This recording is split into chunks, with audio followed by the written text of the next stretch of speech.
Chers participants, bonjour à tous pour cette contribution de ce jour. Le titre est « En dialogue avec la nature » et il sera présenté par Ronja Heiss et par Annette Spengler. Ronja Heiss collabore dans le groupe de la section des jeunes, elle est chercheuse et elle a une méthode qui s'appelle en anglais, on pourrait dire, les personnes font de la recherche sur elles-mêmes, on pourrait le traduire comme ça. C'est un projet que la section des jeunes a mis en route il y a 2-3 ans déjà. Et Ronja nous racontera un peu comment elle fait cela. Elle ne fait pas ça toute la journée dans sa vie de tous les jours. Elle est étudiante dans les relations internationales. Elle étudie à Londres. Ensuite, Annette Spengler. Elle apportera sa contribution plutôt du côté de l'agriculture. Elle n'est pas dans la section d'agriculture directement liée. Elle est chercheuse au FIBEL, l'Institut de recherche bio tout près de Bâle, et elle fait de la recherche participative, ce qui signifie avec les paysans, avec les éleveurs. Elle étudie par exemple la sélection. Je crois qu'elle fait ça depuis 30 ans. Et elle va toujours dans les étables, dans les pâturages, dans les fermes, pour regarder les aspects de sélection, c'est-à-dire on travaille sur les questions de la sélection sur la ferme. Et je dois dire aussi clairement, parce que ce sera une partie de sa contribution, elle est aussi praticienne, elle a une ferme aussi. Donc j'aimerais vous inviter, pendant que vous entendrez les contributions, de noter vos questions dans le chat. Et quand la présentation sera finie, nous pourrons répondre à certaines des questions. Nous nous réjouissons de vous entendre toutes les deux. Merci.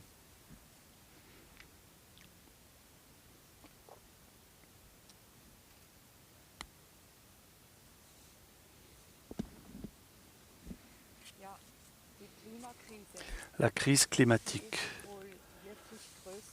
elle est sans doute bien plus grande que nous le pensons, que nous le représentons. Et je me suis demandé pourquoi c'est si important pour moi, que j'ai tant envie de conserver les bonnes conditions de vie ici sur Terre. Et j'ai du mal à le formuler. Récemment, j'ai parlé avec un jeune qui habite à côté de chez moi, qui a 19 ans. Après réflexion, il m'a dit « Peut-être que tu pourrais dire de la manière suivante, ce n'est pas juste si nous, les humains, détruisons la Terre et que tous les autres êtres vivants meurent aussi. Et en fait, nous avons encore des possibilités d'évolution. » Et c'est ce que je pensais exactement. Oui, il a raison. Les possibilités de développement. C'est pour ça que c'est si important pour moi, ce que je fais. Parce que je sais que nous avons plein de potentialités de développement. Les autres règnent de la nature aussi. Et nous avons besoin de cette terre encore longtemps. Mais quel développement, quelle évolution? Je pense qu'on peut parler d'évolution chaque fois que l'on arrive à épanouir des facultés pour qu'elles deviennent facultés concrètes, réalisables. Et je crois que nous, les humains, nous avons vraiment des potentialités particulières. Nous pouvons comprendre les autres êtres vivants, et pas seulement de l'extérieur, mais vraiment comprendre intérieurement. On pourrait dire, nous pouvons faire un échange d'être à être. Nous pouvons comprendre les autres de l'intérieur. Et par là aussi, nous mettre à leur place et sentir comment eux sentent les choses pour mieux être en lien avec eux. Et lorsque nous sommes en dialogue avec les autres êtres vivants, nous pouvons vraiment développer beaucoup plus. Nous savons déjà un peu le faire, mais je pense qu'on peut le faire beaucoup mieux. Je crois aussi que les autres êtres de la nature nous aident dans ce développement. Les êtres de la nature ne mentent jamais. Ce qu'ils expriment, ce qu'ils disent, leur réaction est toujours vrai. Par exemple, je donne beaucoup de concentré à une vache et elle va me montrer une acidose dans la panse, par exemple. Mais aussi tout ce que nous vivons en ce moment avec cette rupture climatique, c'est aussi une réponse que la Terre nous donne dans son atmosphère. Elle réagit à notre façon de penser et d'agir des dernières 150 années peut-être.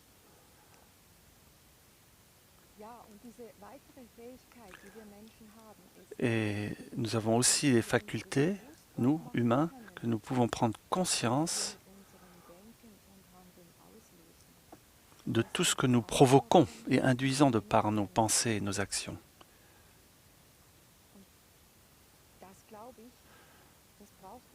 Je crois qu'il nous faudra encore du temps avant que nous soyons vraiment capables de gérer tout cela.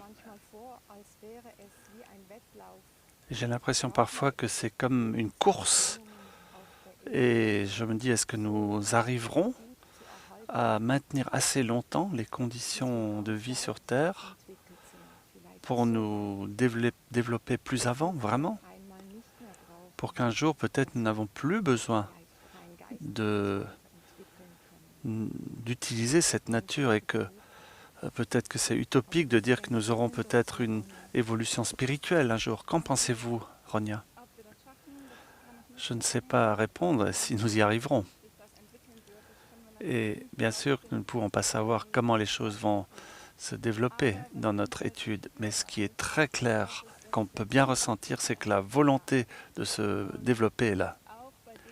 Et aussi, chez les jeunes qui travaillent avec moi dans cette recherche, ont vraiment un ressenti fort de la nature. Bien sûr, il n'y a pas tous les jeunes qui ressentent ça, c'est un petit groupe de jeunes, mais lorsqu'on regarde tout ce qu'on a étudié, on a de l'espoir. Donc, durant ces derniers mois,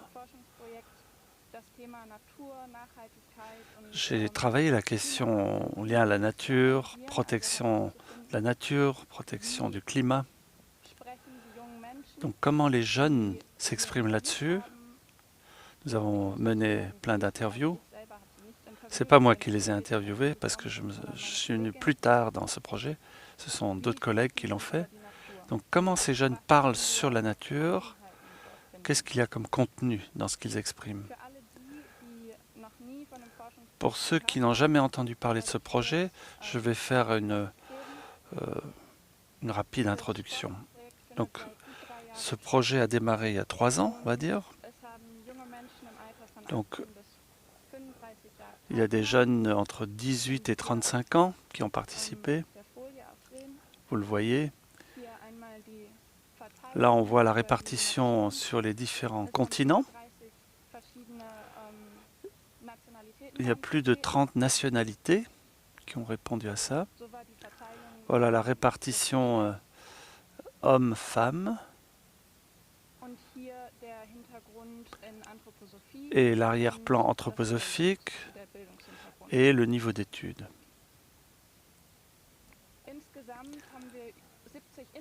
Il y a eu 70 interviews qui duraient 1h30 à 2 heures.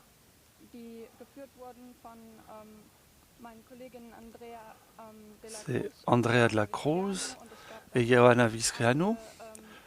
D'autres ont participé aussi, Johannes Kronenberg.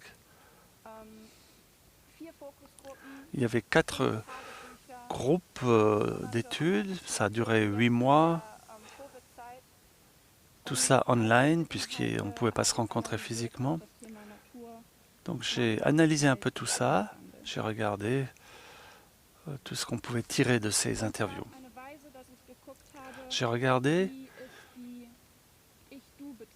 quelle est la relation toi à moi entre les jeunes et la nature, donc moi et la nature. Uli Horter a déjà parlé de cette relation de moi à toi. C'est ça que j'ai regardé plus précisément, mais c'est très important de regarder au niveau structurel aussi.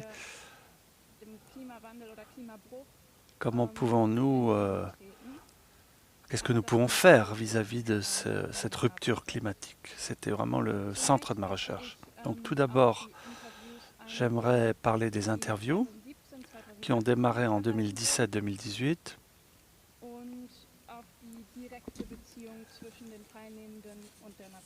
et aussi le lien que les participants ont avec la nature. Je lirai pas mal de citations, je les lirai en anglais, parce que la plupart des personnes interviewées ont parlé en anglais. Il y a aussi une traduction en allemand et ce sera traduit dans les autres langues.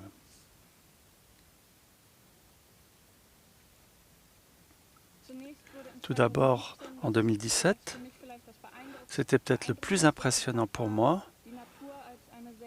La nature est un environnement chaud, comme une mer.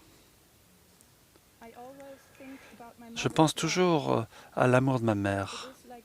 C'est comme un amour pur, c'est toujours le même amour que la terre a pour nous, et parfois, nous ne savons pas comment la regarder. Elle nous donne tout, elle nous maintient, elle est toujours présente. Il y a tant d'amour chaque jour. Nous sommes capables de respirer, de nous nourrir, de marcher, de ressentir, et nous pouvons exister avec cette expérience. C'est vraiment un amour pur.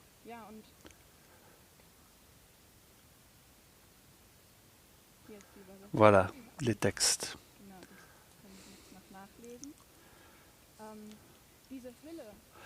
Et cette enveloppe, elle m'a fait penser à ce que Constanza Calix a dit au début. Cette enveloppe, cette chaleur pour pouvoir se développer sainement et être vu et perçu.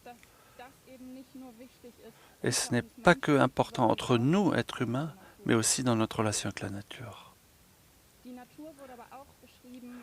La nature a aussi été décrite comme une force qui exige quelque chose de nous. J'ai besoin du vent, de la pluie, qui me défie, et alors ça me permet de respirer.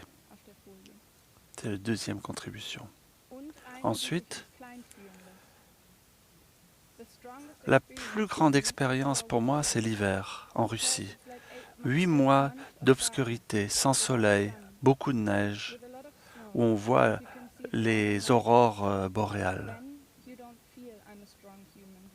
Je me sens alors comme un être humain fort. Je peux faire ce que je veux. Non.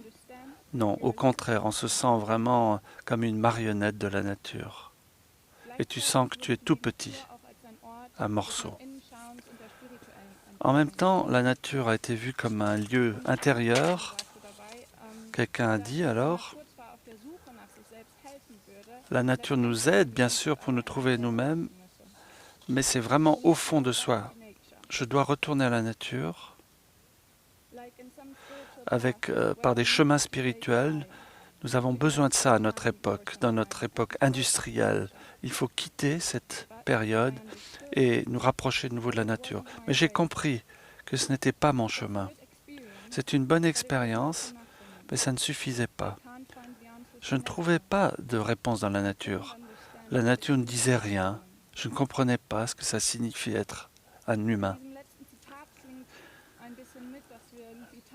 Là, on sent qu'on est un morceau de la nature, mais qu'on est en même temps séparé d'elle. Et là, c'est un vrai conflit qu'on vit aujourd'hui. Comment vivre ce lien avec la nature? Une autre personne maintenant, qui ne voulait pas se dire ni homme ni femme, disait que la nature est un modèle pour elle, ou pour lui. C'est un modèle de diversité. Cette personne fait l'expérience au quotidien qu'elle est anormale. Et en regardant la nature, elle dit, cette personne, je ne suis pas anormale. Je suis un morceau d'une humanité diversifiée. Quand on regarde la nature, rien ne se ressemble, tout est différent. Et ça fonctionne. Tout est différent en fait. Donc ça nous ramène à la nécessité d'être perçu, que Constance Sakalix a évoqué. Ensuite, la nature comme modèle.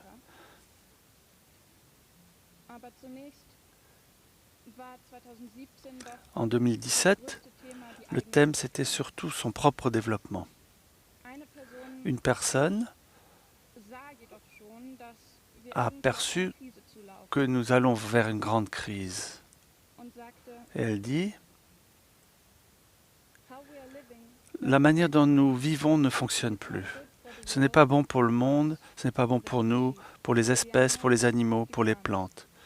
Nous avons besoin de changement, respect de nous-mêmes, de l'amour pour la nature, envers les animaux aussi. Je sais que nous vivons dans un monde technologique qui nous aide en partie, mais aussi qui nous nuit. Tout sort de notre contrôle.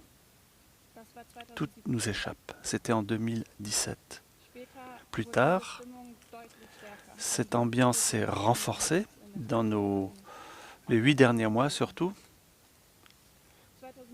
En 2017, il y a eu une vision d'avenir qui a été décrite comme ça. Là où la religion signifie se relier de nouveau, c'est ce que j'espère, l'humanité et chacun individuellement se sent de nouveau relié avec tous les êtres, avec la nature, avec d'autres humains, peut-être aussi avec le monde spirituel.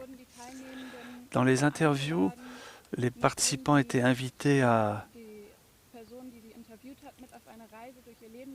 Donc ces personnes emmenaient celui qui interviewait à travers sa biographie et on demandait à la fin comment tu vois le monde à l'avenir pour que ce soit un cadeau pour tous. C'était une des réponses qu'on vient d'entendre.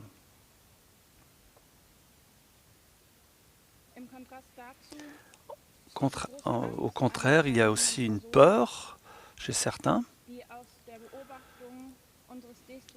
Là, c'est une personne qui voit surtout l'aspect destructeur que nous menons envers la nature. Elle se souvient, quand j'avais 19 ans, j'avais vraiment très peur. J'avais vraiment peur de la guerre et du manque d'eau. J'étais sûr qu'il y aurait une guerre pour l'eau. Et j'avais vraiment peur. Et quand on découvre quelque chose, comme par exemple les fabriques qui polluent l'eau des fleuves, ou qu'on met des choses toxiques dans les boissons, il y a plein d'êtres humains qui sont au front dans ces processus. Et il y a tant d'êtres humains qui prennent la décision de laisser l'eau se polluer. Donc c'est vraiment la question de la responsabilité individuelle et collective vis-à-vis de cette crise climatique. Il ne suffit pas donc de regarder la relation moi-toi. Il faut se situer constamment entre les deux. Une autre personne a essayé de le décrire dans son travail, comme vous, paysannes, paysans, qui essayent de résoudre la question. Maintenant, je suis enseignant et j'irai ce chemin pour donner aux enfants le souci pour la nature, pour le monde, le respect de nous-mêmes. Une autre personne nous a dit en 2018, un des grands problèmes, c'est l'élevage. Nous devons vraiment changer quelque chose dans l'élevage. Donc, elle est devenue activiste, elle est devenue végane. Ici, ça peut être perçu autrement, bien sûr, par les paysans. Mais les deux chemins sont importants. Et nous entendrons plus tard de Annette que c'est important de réduire considérablement l'alimentation carnée. Donc cette personne trouvait que l'alimentation végane permettait de répondre à cela.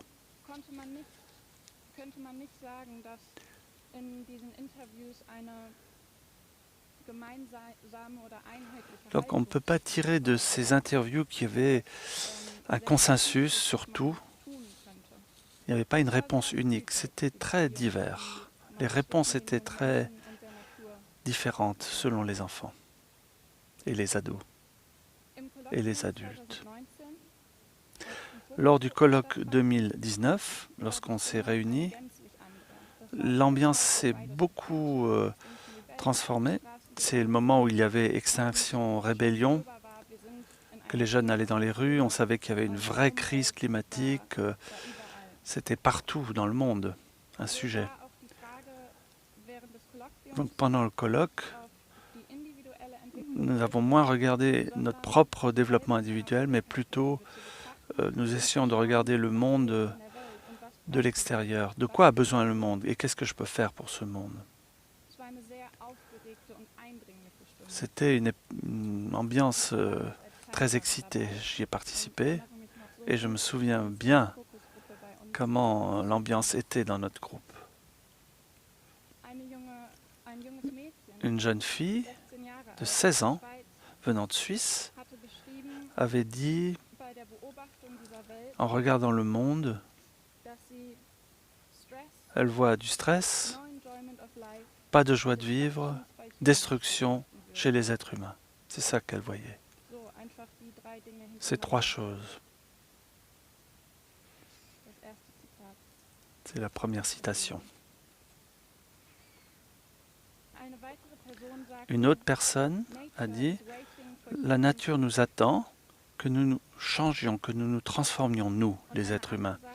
Et une autre personne a dit, nous devons reconnaître ce que nous recevons de l'autre, de la vie, de la terre. La question c'est pourquoi? Qu'est-ce que je peux rendre de ce qu'on m'a donné? Comme redonner quelque chose par la solidarité. C'est une contribution pour faire croître les choses aussi, pour laisser croître les choses. Comment est-ce qu'on peut favoriser la vie?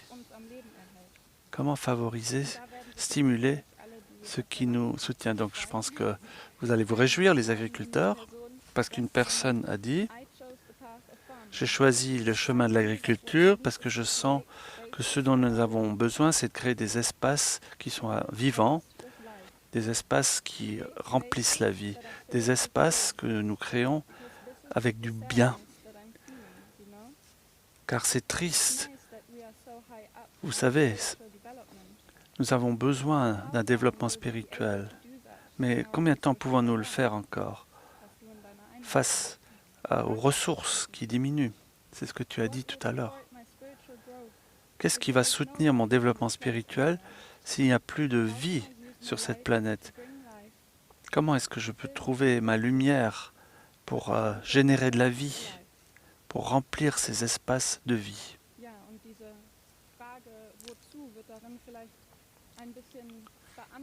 Et il répond un peu à la question à quoi ça sert tout ça et comment faire. Une autre personne a dit,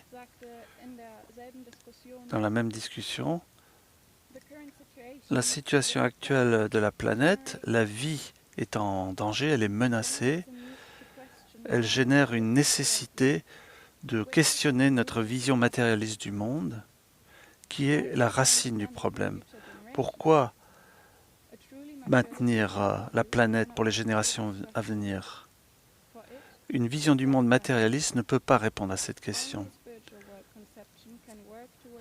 Seule une vision spirituelle du monde peut donner du sens et un avenir.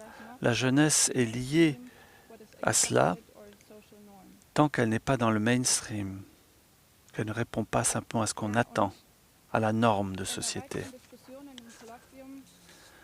Plus tard, dans la discussion, malgré l'excitation et l'urgence, la peur aussi que tout ça génère, on voyait quand même une chance aussi dans cette crise. Quelqu'un a dit, je sens une urgence, je sens que je dois faire quelque chose et j'ai le sentiment que nous n'avons pas assez le temps. Et ça peut me conduire à agir, mais ça peut aussi me paralyser. Mais ça donne aussi de l'inspiration, un sentiment que beaucoup de choses se réunissent pour créer de bonnes conditions, amenant un genre d'éveil. Les crises sont une invitation à nous éveiller et à être autrement dans la réalité, à travailler avec cette réalité. Je saute une citation. Nous nous trouvons dans une période où tout est arrivé au plus bas, aux abysses les plus sombres. Mais on peut aussi aller vers les hauteurs les plus élevées. Nous avons donc quelque chose d'extrême devant nous, c'est un genre de combat. Chacun combat en lui, mais nous combattons aussi en tant qu'humanité. En fait, il y a tant de possibilités. C'est le début d'une création. Je crois que j'ai répondu très longuement à ta question, Annette, de ce que je pense. Ou en tout cas, de ce que j'ai trouvé dans toutes ces réponses. Maintenant, je serais intéressé d'entendre ce que toi, tu peux donner comme réponse à ce que tu viens d'entendre.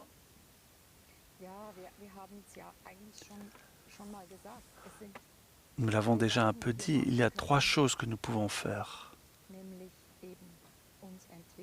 Nous pouvons nous développer en dialoguant avec la nature, comme je l'ai exprimé tout à l'heure.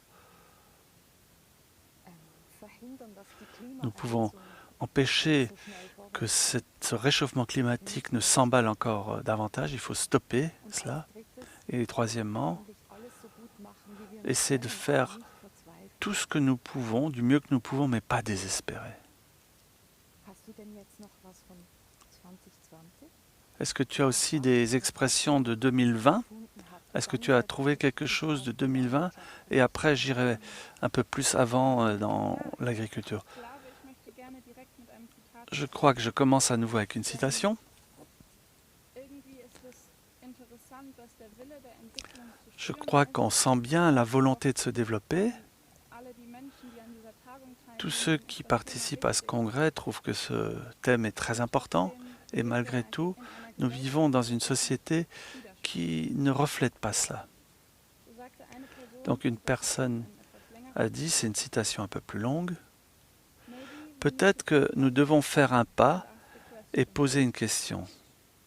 Je crois que c'est très important si je rentre dans l'empathie, l'amour, si j'écoute intérieurement et je pose la question, qu'est-ce qui est possible lorsque nous changeons notre façon de voir, lorsque nous avons assez d'empathie, d'amour et de communauté, lorsque nous rentrons là-dedans, est-ce qu'il est alors possible de changer le monde, qu'il ait une autre allure?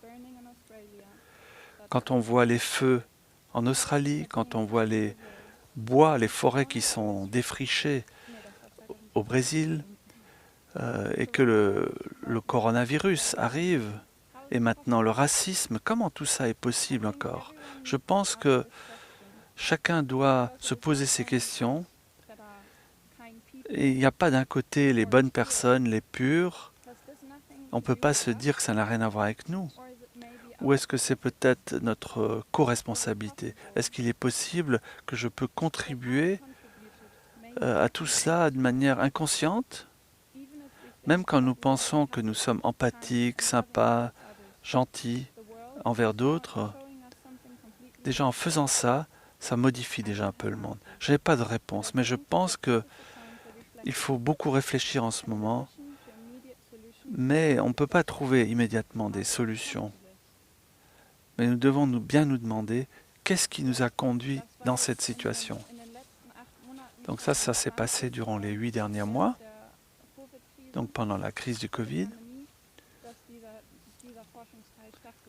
C'est là où nous avons élaboré ces dernières interviews. La question principale que nous avions, comment devons-nous vivre pour sortir de cette crise? Comment mettre en place une vie qui maintient la vie autour de moi? Et nous ne voulions pas aller plus avant dans la crise climatique parce que les années d'avant nous avaient déjà bien fait approfondir la question. Là, nous voulions voir qu'est-ce qu'il faut modifier au niveau de la société, comment devons-nous vivre entre nous, la manière dont nous vivons entre nous, tout ça a été détruit. Qu'est-ce qui nous a amenés là? Une personne a dit, la tâche de l'humanité, c'est maintenant de saisir la responsabilité, de reconnaître ses propres fautes. Et d'une certaine façon, c'est ce qui se passe dans notre projet de recherche. En posant des questions, en écoutant intensivement, en se confrontant aussi intensivement à nos propres questions, on commence à prendre des responsabilités. Et de cette façon, on peut observer, ou on a pu observer, que les jeunes personnes qui participaient quittaient un peu le terrain de l'héritage du passé et se tournaient vers une vision d'avenir. Ils ont essayé de trouver un chemin dans le présent pour faire ce pont entre le passé et l'avenir et saisir leurs responsabilités.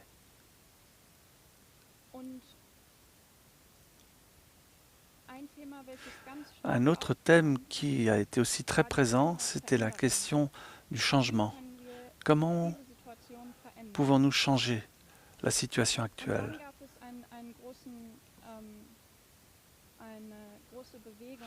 Il y a eu alors un grand mouvement. On est passé à un autre thème. On est passé du changement au thème des bonnes actions. Une personne a dit, je voudrais faire des bonnes choses, pas des changements, mais faire des actes. Parce que parfois, on peut aussi faire des mauvaises choses. Lorsque je pense à des changements, c'est trop vague. Je ne sais pas où commencer. Mais lorsque je me représente des bonnes actions, j'ai déjà plein de principes desquels je peux partir. C'est plus effectif, c'est plus réel pour moi. Mais qu'est-ce qui est bien? C'est quoi une bonne action? Alors une personne a dit, c'est comme de l'eau dans un désert. Comment tu reconnais une bonne action? De mon point de vue, une bonne action arrive au moment où je fais une action, quelque chose avec amour. Pas parce que c'est moral ou parce que je suis habitué à le faire. Et on fait cette action parce qu'on a le sentiment que l'autre personne va être soutenue et aimée. Ça doit être vrai ce que nous faisons et rempli d'amour, fait avec amour. Et Constanza Calix nous a dit dans une des rencontres, elle a dit un acte éthique est toujours lié à notre vie. Donc une action éthique doit s'intéresser à la vie. Un dernier point que je voudrais encore dire,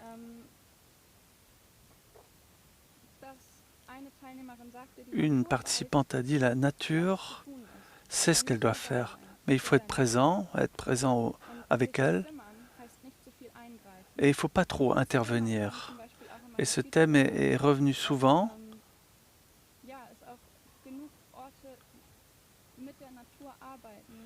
Il faut travailler avec la nature, mais ça signifie laisser aussi la nature faire par endroits. il ne faut pas que tout soit travaillé, tout soit occupé par les êtres humains. Et les terres qui sont travaillées, là, Annette peut nous dire beaucoup mieux comment faire dans l'agriculture pour que la nature soit respectée, qu'elle puisse donner ce qu'elle a envie de donner. Merci.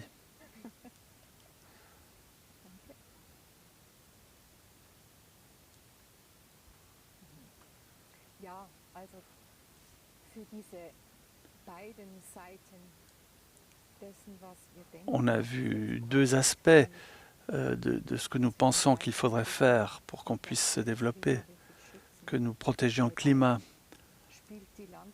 L'agriculture joue un rôle central pour répondre à toutes ces questions. Avec l'agriculture, nous sommes tous liés d'une manière ou d'une autre, puisqu'il faut s'alimenter, nous utilisons les paysages, notre propre nature, et aussi nos modes d'agriculture, nos modes d'élevage. Lorsque nous parlons du climat, nous parlons toujours du carbone. Je veux simplement vous rappeler où le carbone se trouve sur Terre. Hans-Uli Schmutz l'a déjà dit dans sa conférence d'introduction. Je vais le remontrer pour qu'on l'ait bien en tête. Je commence par le bas. 99,9% du carbone terrestre se trouve dans les pierres, dans les roches, de manière durable. C'est là où le carbone, il n'est pas facile à libérer de là. Il est dans la terre. Et seulement 0,1%, c'est de ce carbone sur la terre. Nous avons tout cela. Et là, le carbone est plus mobile, il peut se dissoudre, il peut être libéré et se refixer. Donc dans ces 0,1%, on a 39 billions de tonnes qui sont dans les océans. C'est là où il y a le plus de carbone. Ensuite, en second, on en a dans les énergies fossiles que nous utilisons comme combustible. J'ai écrit tout ça en anglais. Alors, quand on marque billion en allemand, ça signifie milliard, tout comme en français d'ailleurs.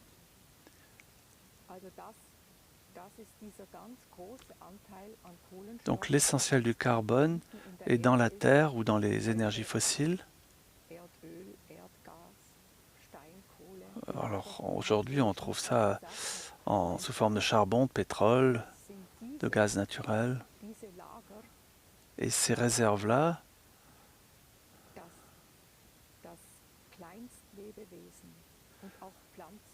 ces stocks ont été formés il y a des millions d'années par des unicellulaires, par des êtres vivants. C'est des êtres vivants qui avaient fixé ce carbone grâce à l'énergie solaire. Et en faisant cela, ils sont descendus dans la terre, ils sont décomposés là, et ce carbone a été stocké, et ça a permis d'appauvrir de plus en plus l'atmosphère en carbone. Et ça a permis petit à petit que d'autres êtres vivants, des animaux et des êtres humains puissent vivre dans une atmosphère moins carbonée. Et donc en brûlant maintenant ces énergies fossiles, nous libérons tout ce carbone qui a mis des millions d'années à se stocker dans la Terre. C'est ce qui est maintenant libéré dans l'atmosphère. Et M. Schmutz nous a parlé de ça. Et ça signifie qu'on enrichit de nouveau l'atmosphère en carbone et qu'il y a un réchauffement climatique. Et cela rend les conditions de vie plus graves, plus difficiles. Donc quand nous comprenons cela, nous savons qu'il faut arrêter avec cela. Depuis 150 ans, on a consommé au moins 20% de ces énergies fossiles. On a fait des belles choses avec ça, mais maintenant qu'on comprend des conséquences. Il y a 150 ans, on ne pouvait pas le comprendre. Maintenant, nous devons le modifier. Ensuite, les autres stockages, eh bien, il y a les marécages. Ensuite, les prairies permanentes. C'est un lieu de stockage de carbone énorme. La forêt, bien sûr aussi. Les déserts et les champs. Donc on voit que dans les champs cultivés, on ne stocke pas tant de carbone, mais c'est plus dans les prairies.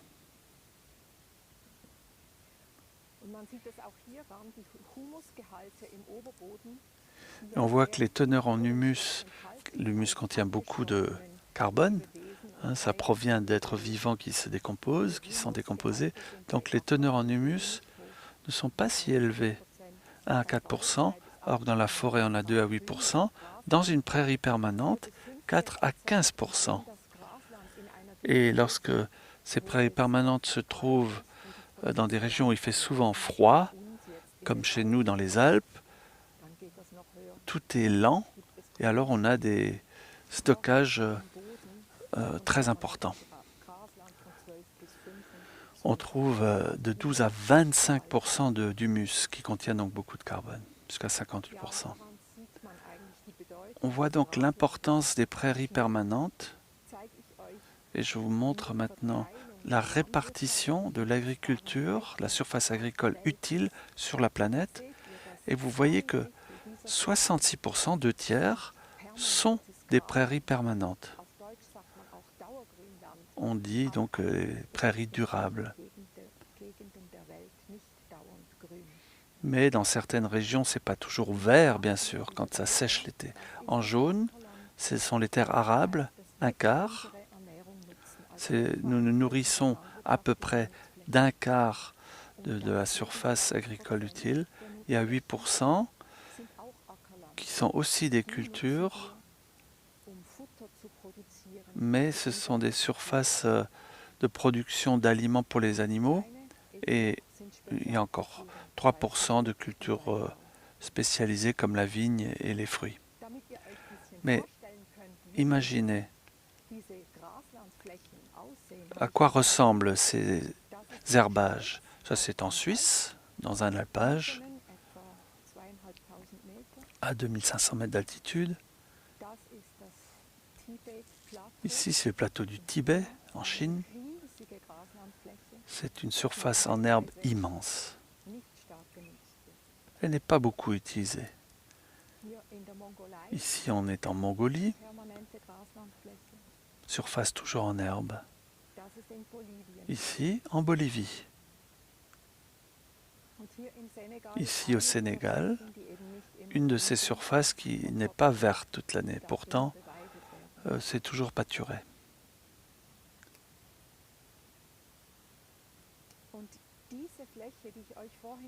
La surface que je vous ai montrée, donc les 8%,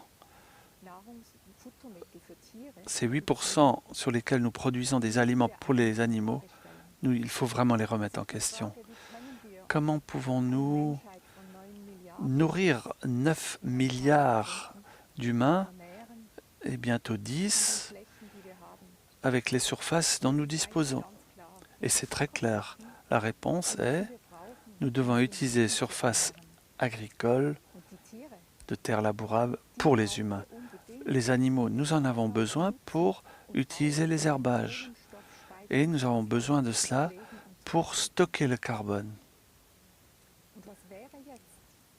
Comment serait le monde si nous faisions vraiment cela, si nous disions nous n'avons plus besoin de surface de production de fourrage pour les animaux. Il faut que les ruminants mangent de l'herbe. Ils aiment faire ça.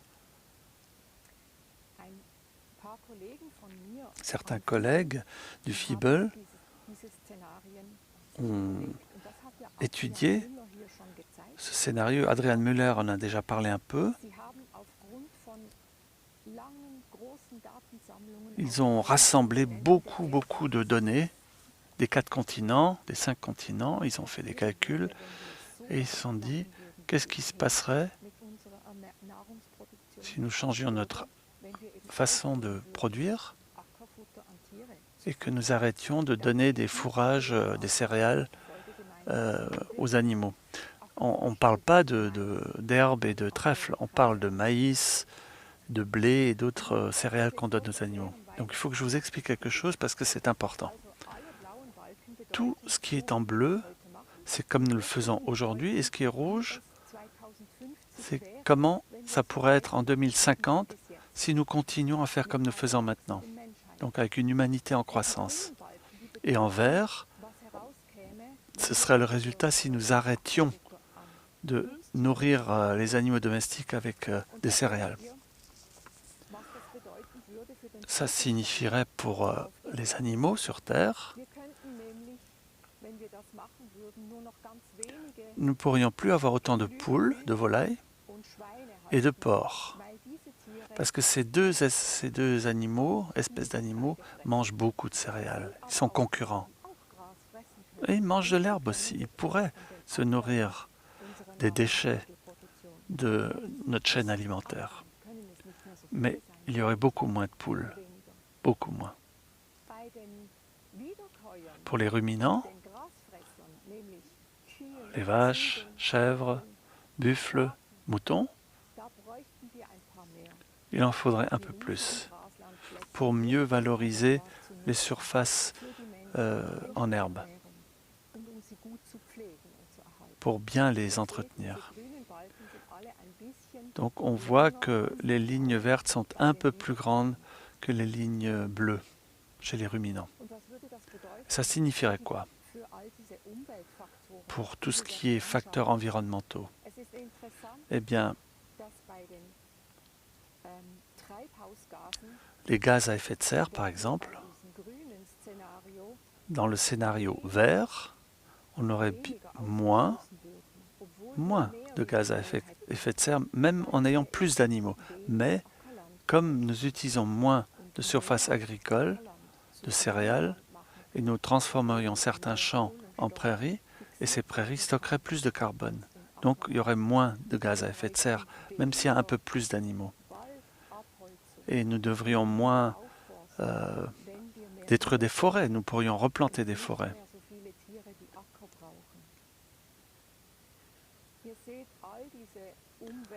Donc tous ces aspects environnementaux s'amélioreraient si nous arrêtions de cultiver des céréales. Il n'y a que le problème de l'eau. Il faut un peu plus d'eau. Mais pour l'alimentation, ça signifierait quoi? Adrienne l'a déjà évoqué. Là, il s'agit maintenant d'alimentation. Ce qui est bleu sombre,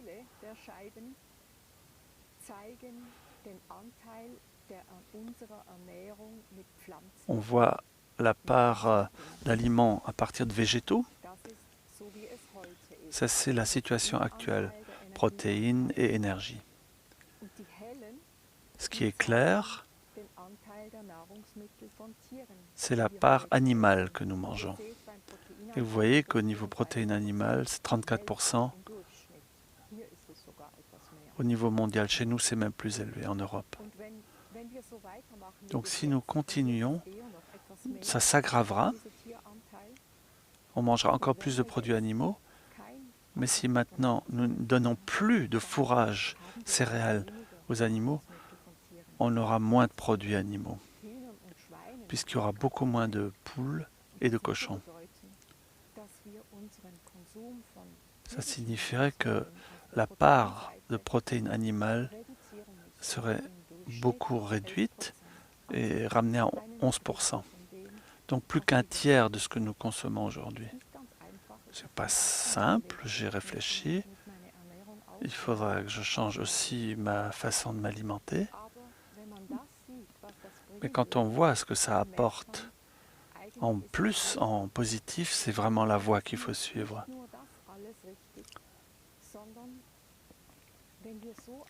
Si nous travaillions de cette façon, nous pourrions élever des animaux conformément à leur nature. Parce que les ruminants, ils veulent manger de l'herbe. Leur appareil digestif est fait pour digérer la cellulose des fourrages. Ils ne sont pas faits pour digérer des céréales. Ça ne fait pas partie de leur nature. Et quand ils mangent trop de céréales, ils tombent malades. Donc, ça signifie que ce serait sain pour nous. Ce serait bon pour la nature, ce serait bon pour nous, ce serait bon pour les animaux. Mais qu'est-ce que ça signifie en élevage?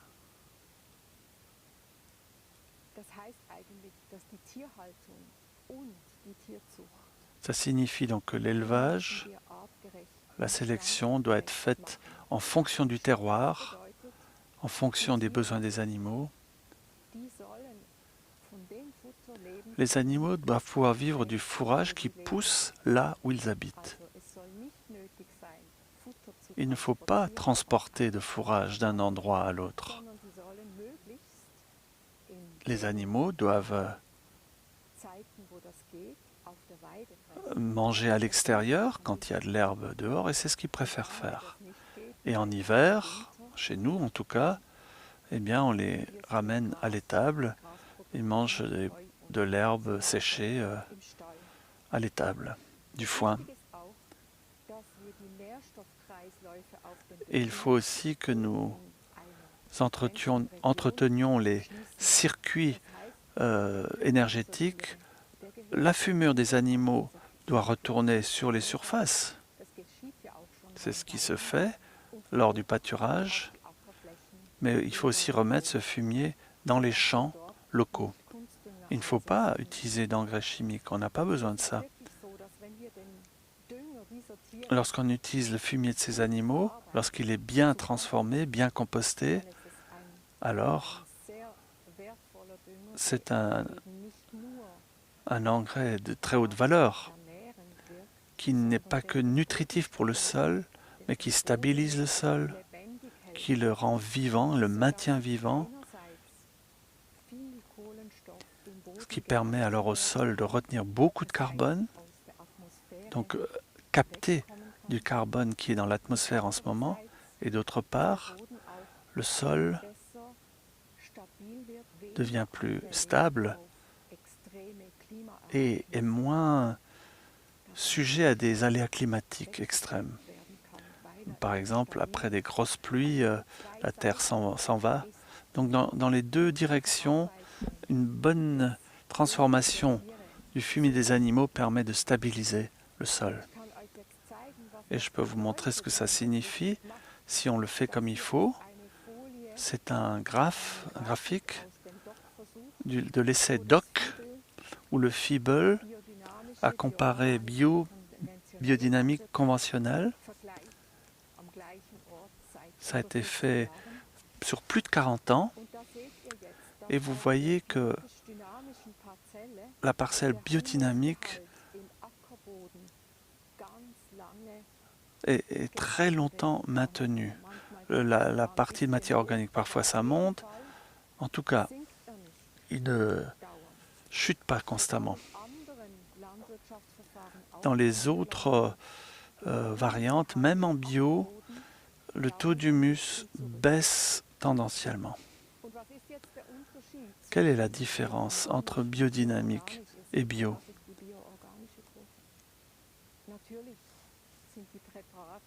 Bien sûr que les préparations sont un élément très important, mais un autre élément important, c'est qu'en biodynamie, nous compostons le fumier des animaux, nous ne le mettons pas frais sur la terre. Et je pense que c'est un point fondamental. On l'a vu dans d'autres expérimentations. Le compost qui vient des bovins aide vraiment beaucoup pour maintenir cette fumure. Le sol se stabilise donc et stocke plus de carbone.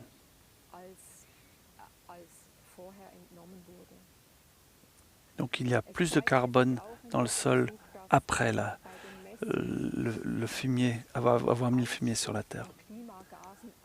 Après, en ce qui concerne les gaz à effet de serre, ça a aussi été mesuré sur les parcelles.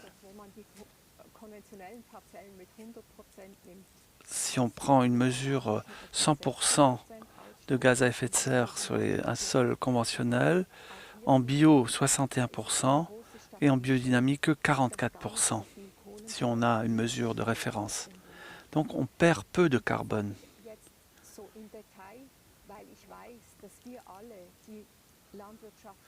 Donc nous tous qui faisons de l'agriculture, nous voyons un magnifique potentiel de modifier quelque chose si nous faisons de bons composts. Et une vache, si on le fait bien, on peut stocker 1200 kg de carbone dans le sol par an. Mais il faut bien laisser se transformer le fumier.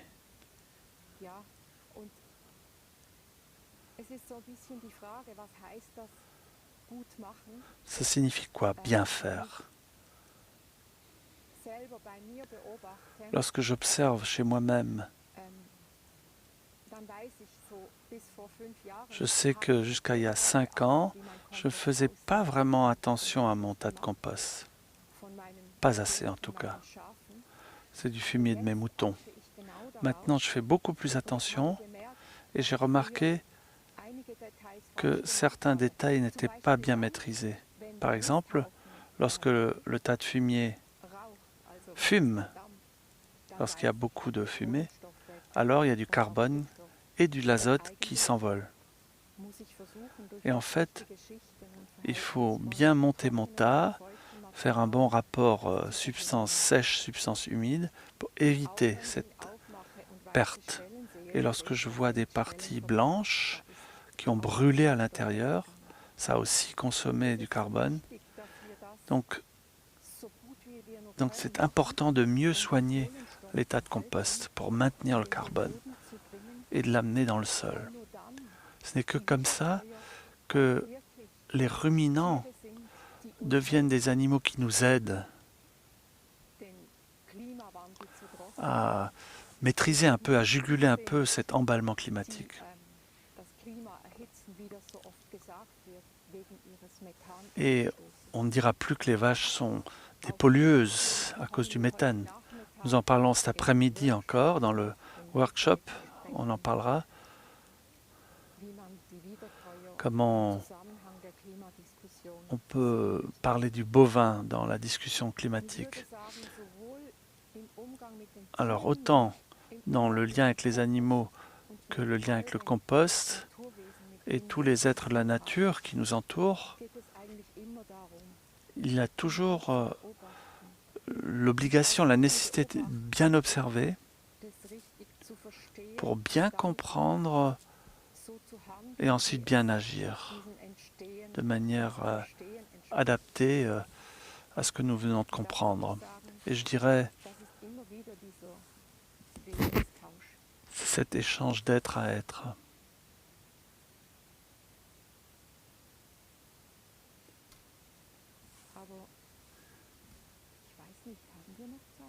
Est-ce que nous avons encore du temps ?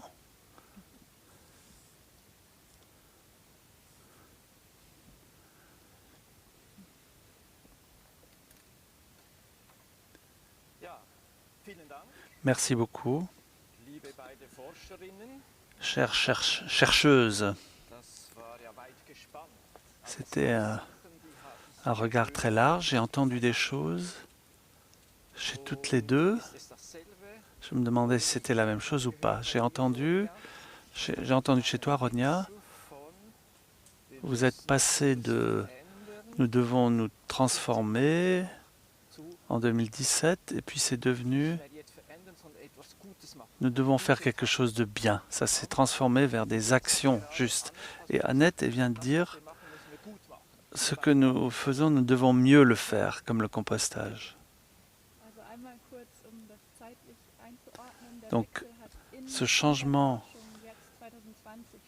s'est vraiment opéré chez nous en 2020, là où on a vraiment cherché à trouver des solutions pour bien faire. Ça ne s'est pas fait que durant 8 mois. Donc on s'est vraiment posé la question, comment agir bien. Je crois qu'il y a beaucoup de réponses.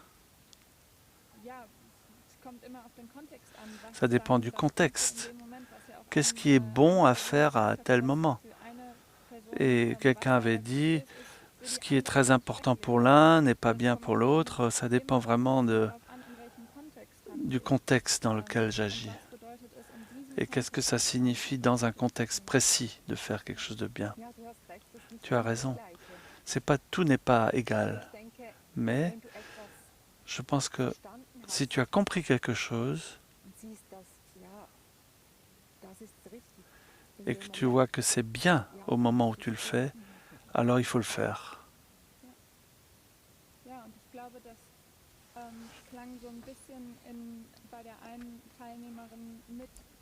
Et une des participantes avait dit, on peut l'appeler amour, ou en tout cas, on peut l'exprimer comme tu l'as fait, au moment où tu sens que c'est bon, et alors il faut absolument le faire. J'entends chez vous deux, dans vos deux contributions très fortes, deux éléments. D'une part, à la fin, chez toi, Annette, il faut comprendre ce que je fais. Sinon, je ne peux pas savoir ce qui est bien. Donc, je dois pouvoir m'orienter sur une compréhension, à partir d'une compréhension. Et j'entends chez vous deux, cette compréhension est fortement liée au fait que nous sommes reliés à ce que nous voulons comprendre. Et peut-être que ce que nous avons entendu dans toutes ces voix en 2018 chez ces jeunes, il y avait beaucoup de critiques lorsqu'on disait « Vous savez tant de choses, mais regardez ce que ça donne ». Et beaucoup de jeunes ont dit « Mais oui, mais il faut qu'on comprenne. On ne peut pas agir si on ne comprend pas ». Et je crois que dans cette période de pandémie, ça devient encore plus clair. Comment est-ce qu'un savoir qui est fondé sur une relation et une relation ou une mise en lien ne s'exprime que si je travaille en même temps sur la connaissance, il faut une réciprocité, sinon j'agis de manière sans comprendre et je pourrais faire de grandes erreurs en ce qui concerne le climat ou avec mon tas de compost. J'entends chez vous deux la relation existentielle, cette réciprocité entre une bonne compréhension, vouloir comprendre et devoir comprendre, et en même temps se lier complètement à la chose sur laquelle on veut agir, c'est un point vraiment important. Qu'est-ce que vous en pensez? Oui, oui, c'est exact. Dans ta conférence, tu as dit, quand tu as parlé des enfants, les enfants veulent être reconnus. Je crois que c'est vrai pour tous les êtres de la nature. Ils veulent être reconnus. Et tu vois, ce n'est pas que mon lien qui joue, c'est aussi leur relation à moi. Nous sommes alors ensemble. Alors le danger d'agir mal est plus petit.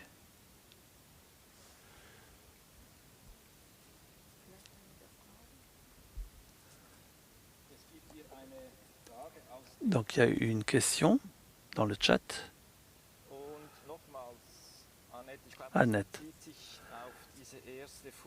c'est la première diapo que tu as montrée. Donc tu as parlé de 0,1% de carbone qui est au-dessus de la Terre. Et tu as parlé des énergies fossiles qu'on a brûlées et libérées dans l'atmosphère. Et maintenant, nous essayons en agriculture de le stocker de nouveau, ce carbone. Nous voulons faire de l'agriculture, une agriculture qui ne produit pas encore davantage de carbone, mais au contraire qui stocke du carbone. J'ai oublié les chiffres, mais est-ce qu'il y a un rapport? Est-ce que ce qu'on veut faire, nous, en agriculture, est vraiment une contribution pondérable, significative? Oui, oui, bien sûr.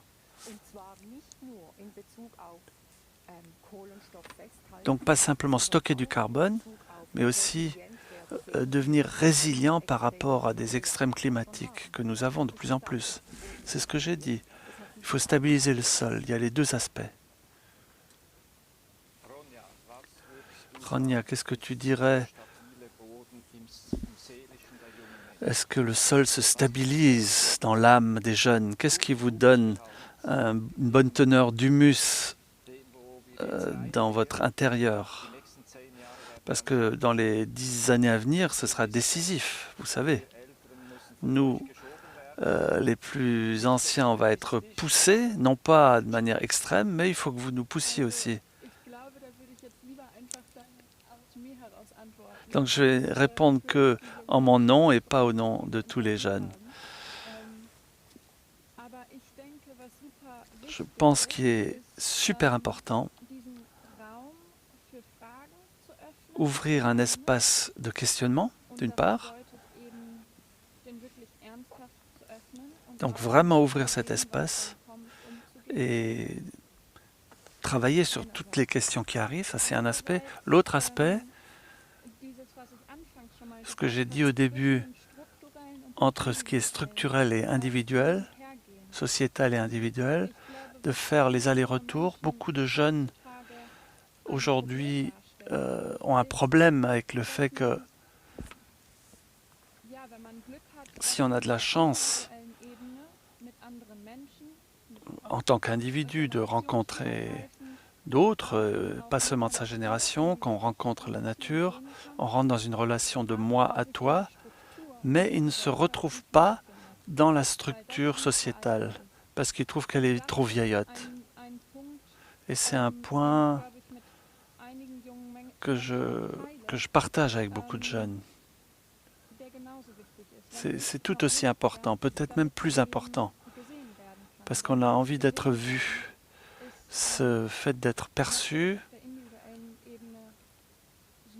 est super important. J'ai besoin d'être perçu, mais si je regarde au niveau supra, au niveau société, si je me sens dissous quelque part, alors on perd cette importance. C'est ce que je crois vraiment. Si j'ai besoin de ça. Donc, c'est aussi une question dans l'espace public, pas seulement dans l'espace individuel. L'espace public est co-construit par ceux qui ont besoin de ça. Donc, si j'ai entendu chez vous deux, les conditions ne sont pas déjà données. Nous sommes en train de créer des conditions pour la vie. Il faut être dans la vie pour créer des nouvelles choses. Et c'est un grand, grand défi. Et prendre ça au sérieux et percevoir ça, ça peut faire peur.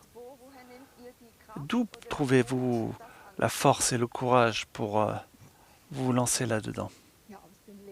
De la vie?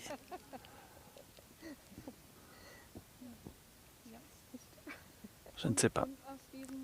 Mais moi, je le tire des relations que nous établissons. Parce que les relations que nous tissons avec d'autres rejaillissent après sur nous. Si je n'avais pas constamment cette relation de moi à toi, je ne pourrais pas vivre dans la grande société. Merci beaucoup. Nous arrivons à la fin du temps imparti.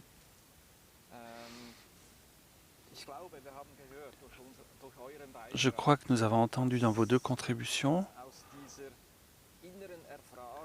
que le questionnement intérieur, où le monde peut-il être dans quelques années, où est-ce que nous en serons, si on arrive à réaliser ce que je porte en moi, par exemple votre recherche chez les jeunes, et ce que Annette a apporté qu'avec sa vache, dans sa petite ferme, et on entend, et on me dit c'est faux,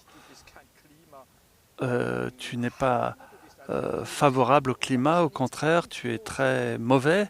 Donc il faut avoir une vision sur toute la Terre. Et Annette, tu nous as montré avec tes chiffres comment, en fait, en agissant localement, je contribue vraiment à un assainissement. Donc il y a un dialogue intérieur avec la nature, sa propre nature aussi intérieure. Et dans nos actions vers l'extérieur, il faut que nous comprenions ces grands cycles. Il faut vraiment avoir des connaissances pour ça, poser des bonnes questions pour trouver les inspirations pour son compost, mes quelques mètres carrés sur ma petite ferme. Et là, je peux vouloir faire le bien sur ce bout de terre. Merci beaucoup.